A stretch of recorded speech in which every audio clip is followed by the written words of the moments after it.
All right, in this video, we're going to be interviewing the company founder, the inventor and scientist, Colin Lennox. Man with two thumbs. He's got two thumbs. I verified. Yep, it worked. All right, Colin. Well, really, what got you started in this whole journey? Okay, so I was in college, short story. In college, read a Popular Mechanics, came across Floating Island International. My dad is a microbiologist, and he introduced to me the concept of biofilm. The biofilm covers everything. It's ubiquitous. Its diversity allows for all the cycling, most of the cycling of the materials on the planet. So I saw floating islands. I'm like, oh, wow, that stuff is awesome. And then promptly forgot about it. Still had 2 years worth of college. Finished off, sitting one day, having a brewski under a tree. What the hell am I going to do? Just got done with school. I know, Floating Island International. We're going to go sell floating islands. Floating islands are, can you explain those briefly? They are floating hydroponic growth mats made out of plastic that provides lots and lots of surface area, enormous amounts of surface area for biofilm to grow on. And then these things are used to remediate nutrient pollution in non-point source waters, like lakes or reservoirs, ponds, and cycle the material so that you deal with the over-nutrification by biological sequestration. So from what I understand, you grow more critters and it cleans the water. You got to this place where you saw how that evolved, this harnessing the power of biofilm in ways that could be focused and utilized to solve different problems with water.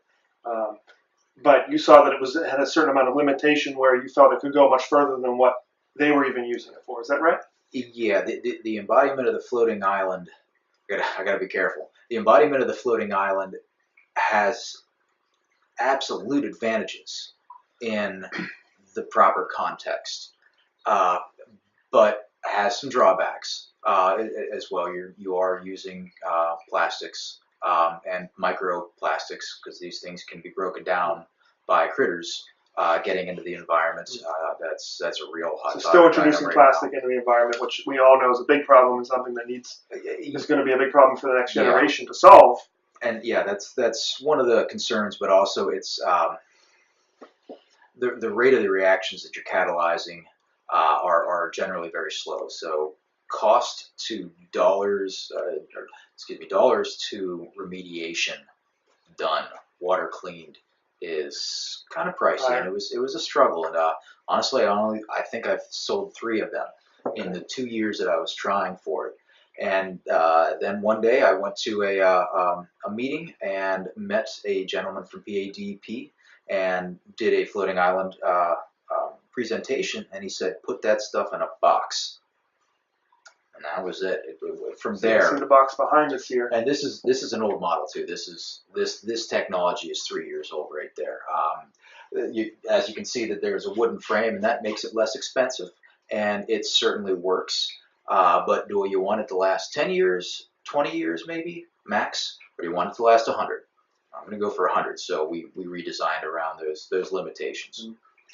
Well, to keep this short to the point, he invented a better mousetrap to use biology to do the heavy lifting, to clean water, and he creates the environment. If you build it, they will come, is the Field of Dreams analogy. Yes. Colin likes to use a lot. Yeah, real accurate. And that was, how long have you had your head in this now? How many years? Oh, well, since 2010. We started the business in February 2010. But prior to that, you had your head in this stuff. You were thinking about it at least.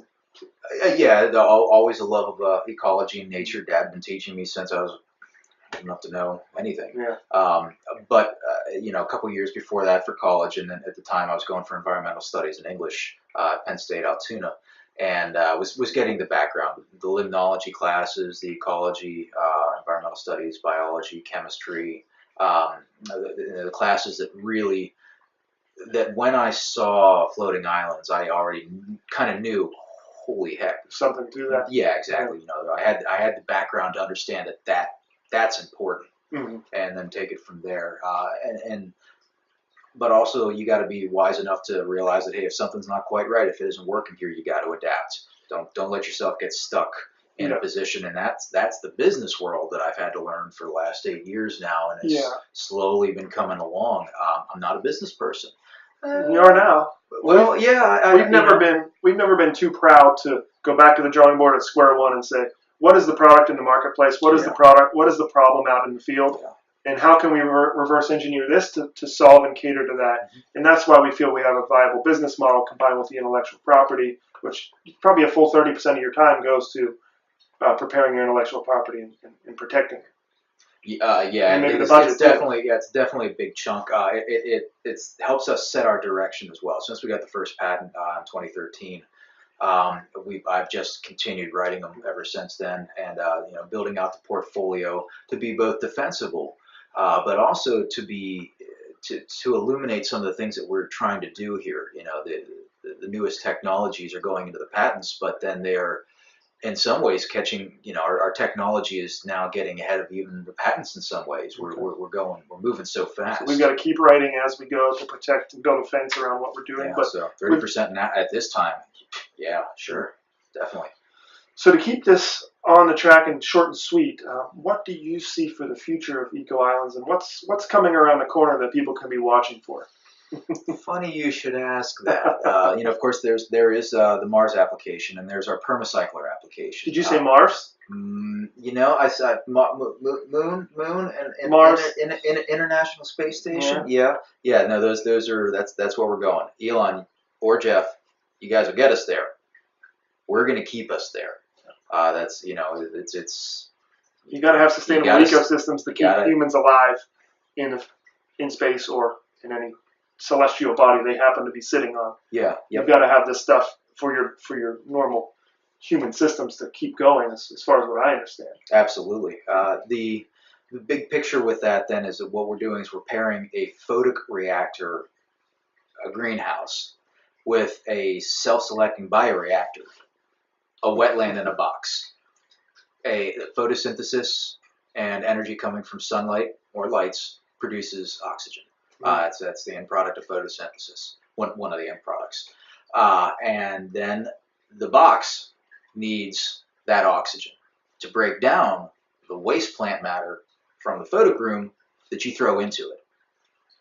And the product of the SSB, the permacycler, also then a metal removal unit, also an MRU, is you put a lid on one of these things and then gas that back into the room, and you're getting free carbon dioxide. Yeah. It's the same thing as you or I breathing into a paper bag because you're hyperventilating. You're reducing the oxygen, you're bringing up the carbon dioxide, you're not getting so much O2 into your system, and you stop hyperventilating. It's the same thing. In a layman's term, you can grow your food, you can clean your water, you can even human waste. It can act as a septic sort of system that will clean the waste, break down the waste, and turn the waste into things that help you grow the food again in this endless cycle. As long as you have sunlight, water, and the correct microbes that do it, it's a self-sustaining loop. Which you can almost put one of these on your back if we can make it small enough. So you can literally carry life with you wherever you go, whether that's a spacecraft, the moon, with of course a certain shelter, and of course Mars as well. Is that a concise way to say that? Would you say? Yes. Yeah. Microbioreactors is something that we've looked at for a while. We don't know how small we can make them, but it's microbiology. It's not going to go as small as modern computers by any means, but there's a lot to be explored. We will spend the rest of our days, as well as a lot of the PhDs that we've been enlisting and getting excited about the technology that we're working on here. If you're not excited about this yet, be sure and check out our partners page to see all the brilliant minds and organizations that are using this technology right now to further the science and the study.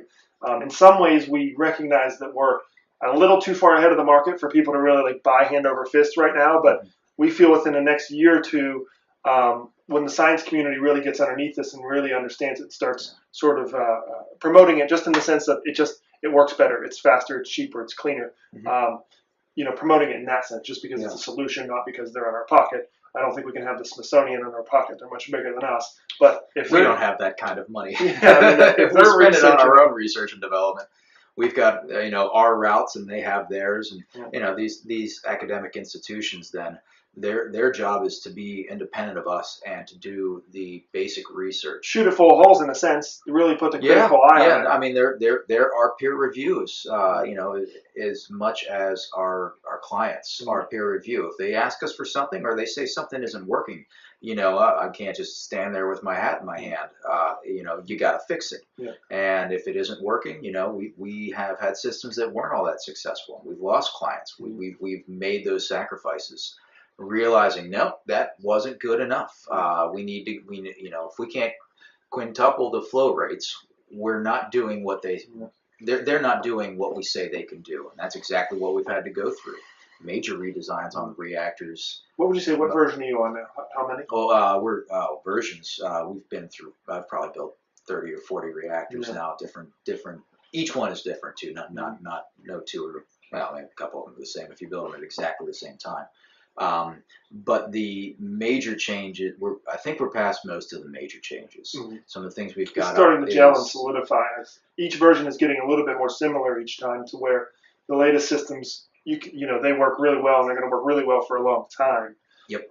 In the maintenance now, the new versions that we have coming out, as at the time of making this video, the cleaning and the cleanouts are super stupidly simple. Yes. And if you can turn a valve, you can clean these things. So that's kind of where. Good alliteration. I couldn't have said that. That's a tongue twister, yeah. Right. Well, for the sake of time, we're going to end this video here. If you're interested in learning more, if you want to get involved, you can invest on our Kickstarter page. You can browse around our website, look at our research partners on our customer list. It's growing by the day. You can watch our videos. Go to our YouTube channel. You can see everything there. And you know, the more educated you become about this, you can also help us further the science in the spread of the knowledge as well. Yep. Looking for international partners as well. You know, this is a technology that is good for everywhere, and I mean that literally. Yeah. If there's water, you can use this. You got water, we can clean it. Yeah. Yep. Or we can grow fish in it. All right, Colin. Until next time. Cool. Yeah. Thanks. Thank you.